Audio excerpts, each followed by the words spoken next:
గరుడ పురాణంలో ఏ పాపాలు చేస్తే ఏ శిక్షలు పడతాయో స్పష్టంగా ఉంటుంది. ఒక వ్యక్తి మరణించిన తరువాత స్వర్గానికి వెళ్తాడా, నరకానికి వెళ్తాడా, లేదా మళ్ళీ జన్మలో ఎలా పుడతాడో తెలుసుకోండి.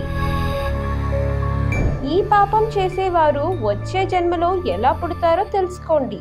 గోహత్య చేసేవారు మరుగుజ్జువాడుగా పుడతారు. కన్యా హత్య చేసేవారు కుష్టి రోగిగా జన్మిస్తాడు. స్త్రీ హత్య లేదా గర్భపాతం చేసేవారు నిత్య రోగ బాధను అనుభవిస్తాడు. మాంసం భక్షణ చేసే బ్రాహ్మణుడు అతిరక్ష అనే కుష్టి వ్యాధిని అనుభవిస్తాడు. ఎవరికీ పెట్టకుండా స్వీట్ తినేవాడు గరలగండ రోగ జన్మ పొందుతాడు.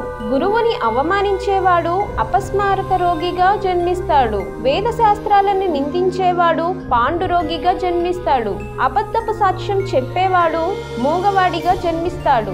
ఏకపంక్తిలో తేడాగా భోజనం పెడితే ఒక కన్ను లేని వాడిగా పుడతాడు. పెళ్లి చెడగొట్టేవాడు పెదవులు లేని జన్మ పొందుతాడు.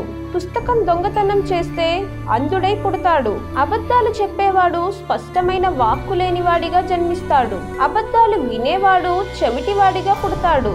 బంగారం దొంగిలించేవాడు పుప్పిగోళ్లతో జన్మిస్తాడు. లోహాలు దొంగిలించేవాడు నిర్ధనుడిగా జన్మిస్తాడు. ఆత్మహత్య చేసుకుంటే కొండ మీద నల్ల త్రాచులా జన్మిస్తాడు. ఇక ఈ వీడియో మీకు నచ్చినట్లయితే లైక్ చేయండి, షేర్ చేయండి.